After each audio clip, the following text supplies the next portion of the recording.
નમસ્કાર મિત્રો, સ્વાગત છે અમારી યુટ્યુબ ચેનલ ઓલેજ હેપીમાં। મિત્રો, આજે આપણે 9 નવેમ્બરથી 20 નવેમ્બર સુધીના મહત્વના કરંટ અફેર્સના પ્રશ્નો જોઈશું, જે તમને આવનારી ગુજરાત ગવર્મેન્ટની કોઈ પણ પરીક્ષા માટે ઉપયોગી થઈ રહેશે। તો સૌપ્રથમ આપણે 9/11/2020થી 12/11/2020 સુધીના પ્રશ્નો જોઈશું।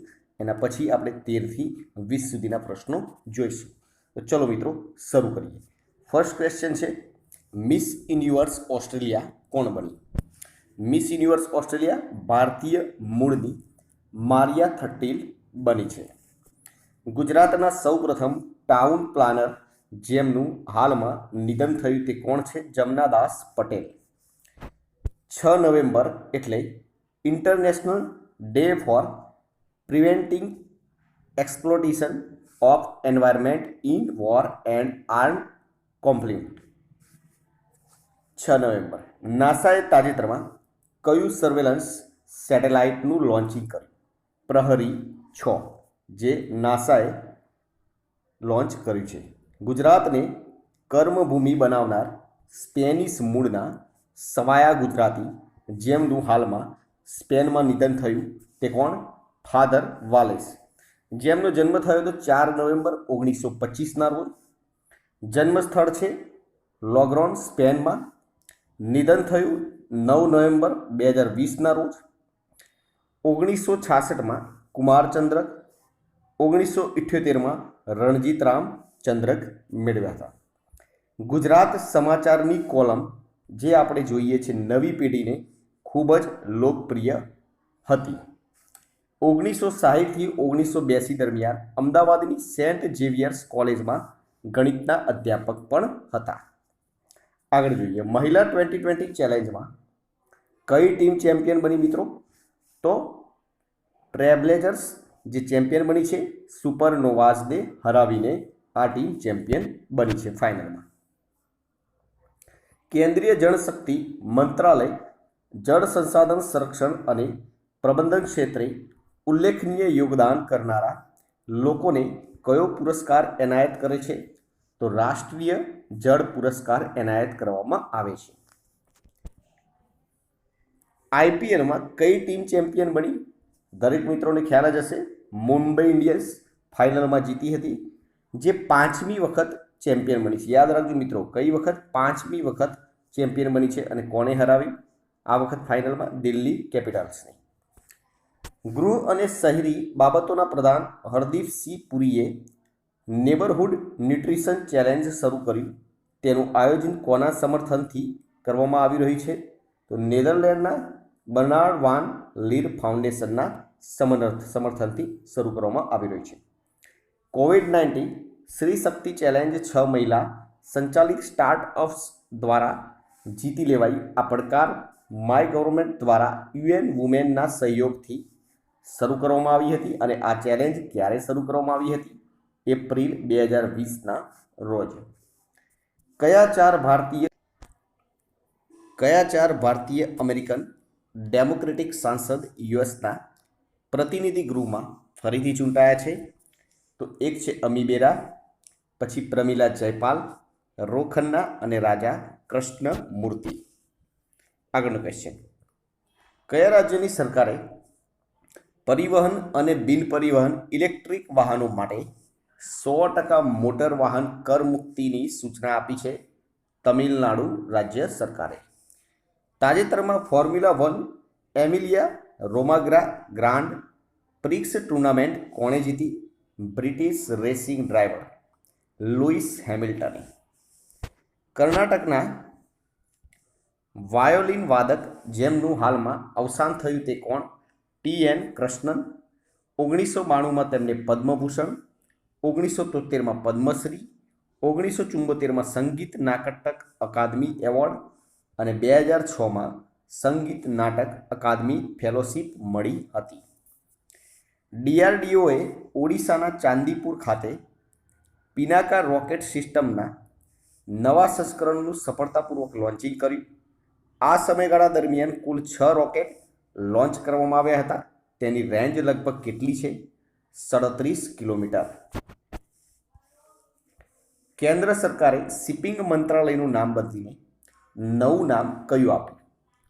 પોર્ટ શિપિંગ અને જળમાર્ગ મંત્રાલય. યુએસ ડિફેન્સ સેક્રેટરીના ચીફ ઓફ સ્ટાફ કોને નિયુક્ત કરવામાં આવ્યા? ગુજરાતી મૂળના કાસ એટલે કે કશ્યપ પટેલને નિયુક્ત કરવામાં આવ્યા છે. અને આ મિત્રો બીજી એક વાત, જો તમે આની પીડીએફ લેવા માંગતા હોય તો ટેલિગ્રામ ચેનલમાં જોડાઈ જજો. ડિસ્ક્રિપ્શનમાં ટેલિગ્રામ ચેનલની લિંક આપેલી છે. કાલે સવારે તમને આની પીડીએફ ટેલિગ્રામ ચેનલ ઉપર મૂકી દેવામાં આવશે. દુનિયામાં વડાપ્રધાન પદે સૌથી વધુ સમય સુધી રહેનારા બહેરીનના પ્રિન્સ જેમનું હાલમાં નિધન થયું, પ્રિન્સ ખલીફા બિન સલમાન અલ ખલીફા. 1971માં બહેરીનને આઝાદી મળ્યા બાદથી આ પદ પર હતા. યાદ રાખજો મિત્રો, સૌથી વધારે સમય સુધી વડાપ્રધાન પદ પર રહેનાર વ્યક્તિ છે. ફ્લિપકાર્ટે તાજેતરમાં મોબાઈલ ગેમિંગ સ્ટાર્ટઅપ મેક મોચાનું અધિગ્રહણ કર્યું છે, જે live social play gaming platform ચલાવે છે. આગળ બીજી માહિતી જોઈએ. ભારતે અબુધાબીના સોવરિન વેલ્થ ફંડ SWFને કરમુક્ત દરજ્જો આપ્યો છે. હવે આપણે 13/11/2020થી 20/11/2020 સુધીના કરંટ અફેર્સના પ્રશ્નો જોઈશું. વડાપ્રધાન નરેન્દ્ર મોદી દ્વારા ગુજરાતની કઈ યુનિવર્સિટીને રાષ્ટ્રીય દરજ્જો આપવામાં આવ્યો? જામનગરની આયુર્વેદ યુનિવર્સિટીને. દર વર્ષે રાષ્ટ્રીય આયુર્વેદ દિવસ ક્યારે ઉજવાય છે? ધનતેરસના દિવસે. વર્ષે 2020માં 5મો આયુર્વેદ દિવસ હતો. આ વર્ષે 2020માં 5મો આયુર્વેદ દિવસ હતો.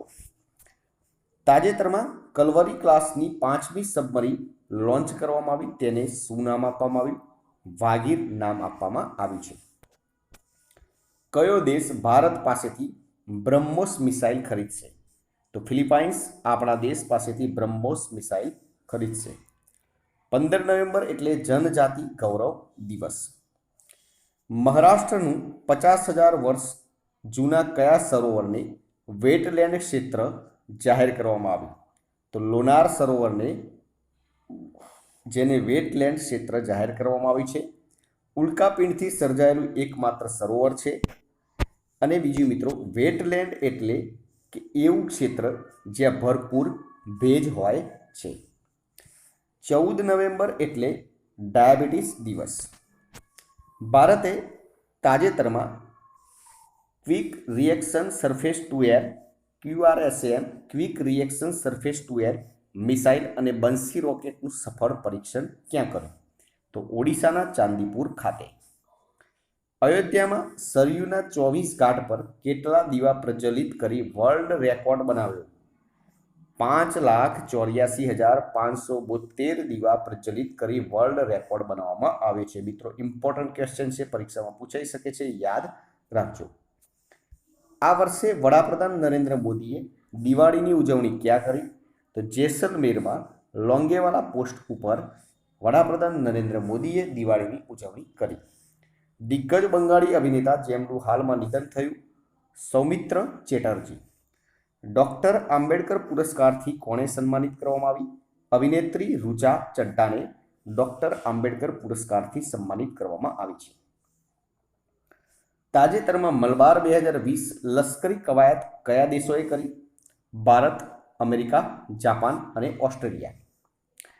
અર્માનિયા, અઝરબૈજાન વચ્ચે નાર્ગોના કારાબાખ પ્રાંત માટે વર્ષોથી વિવાદ ચાલી રહ્યો છે.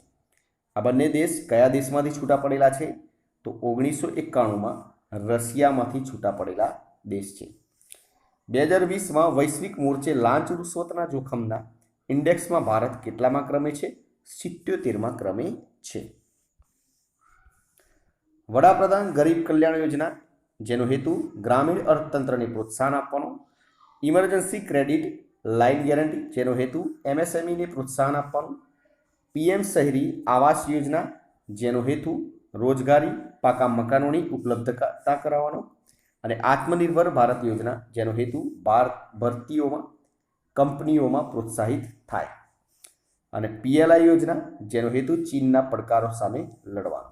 તો મિત્રો આ હતા આપણા આજના વિડીયોના પ્રશ્નો. વિડીયો પસંદ આવે તો લાઇક કરી દેજો, શેર કરજો, ચેનલને સબસ્ક્રાઇબ કરવાનું ના ભૂલતા, જેથી કરીને આવનાર દરેક વિડીયોની નોટિફિકેશન આપને સૌપ્રથમ મળી રહે અને આપણી તૈયારીમાં વધારો થઈ શકે. કાલે ફરીથી નવા વિડીયો સાથે મળીશું. જય હિન્દ, જય ભારત.